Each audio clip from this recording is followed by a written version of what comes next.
Hi guys, Chennai போகலாமா? ரொம்ப நாள் ஆச்சு நான் சென்னை போய். லாஸ்ட் டைம் என் வேலைக்காக நான் சென்னை போனது, அதுக்கப்புறம் போவே இல்லை. ஸோ ஏடிஎம்மில் காசு எடுத்துகிட்டு பஸ்ஸுக்காக வெயிட் பண்ணிகிட்டு இருந்தோம். ரொம்ப நேரம் கழிச்சு தான் பஸ்ஸும் வந்துச்சு.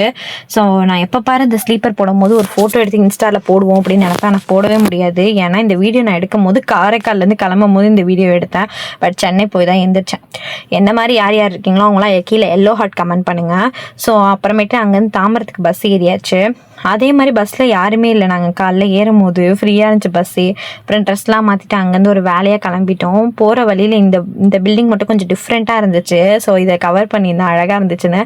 அப்புறம் வேலைலாம் முடிச்சுட்டு ஒரு சாண்ட்விச் சாப்பிட்டுட்டு என் சுற்றி உள்ளவங்க எல்லாருக்கும் தெரியும். ஒன்று ரிப்பீட்டாக ஒன்று கேட்டுகிட்டே இருப்பேன். அது என்னன்னா வண்டலூர் ஜூ தான். ஏன்னா நான் பார்த்ததே இல்லை. ஸோ அதனால் ரொம்ப நான் ஒரு பெட் பிறவி, எனக்கு ரொம்ப பிடிக்கும் பெட்டுனா அப்படின்னு சொல்லிட்டு ஒரு பைத்தியமாக இருப்பேன். ஸோ அதனால் பெட்டை பார்க்கணும்னு சொல்லிட்டே இருந்ததுனால எங்கள் அக்கா ரொம்ப கஷ்டப்பட்டு என்னை கூட்டிகிட்டு போனால், திட்டிகிட்டே தான் கூப்பிட்டு போனால். பட் ஆனால் ஜாலியாக போயிட்டு வந்துட்டேன். ஸோ சிங்கம் புலிலாம் பார்த்தோம்.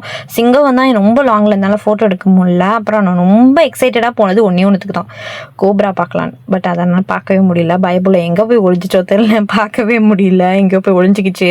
அப்புறம் சிலதெல்லாம் நல்லா டிஃப்ரெண்ட் போஸ் கொடுத்துட்டு இருந்துச்சு, அதெல்லாம் பார்த்துட்டு இருந்தோம். அப்புறம் க்ரொக்கடைல் பார்த்துட்டு இருந்தோம். அதுவும் நல்லா இருந்துச்சு. அது பல்லுலாம் பயங்கரமாக இருந்துச்சு. ஒருத்தன் வாயெல்லாம் பிறந்து தூங்கிட்டு இருந்தான். ஸோ அதெல்லாம் பார்த்துட்டு அப்புறம் தண்ணிக்குள்ளே எப்படி இருக்கும் அதெல்லாம் பார்த்துட்டு இருந்தோம். அது வாய் மட்டும் கொஞ்சம் டிஃப்ரெண்ட்டாக இருந்துச்சு.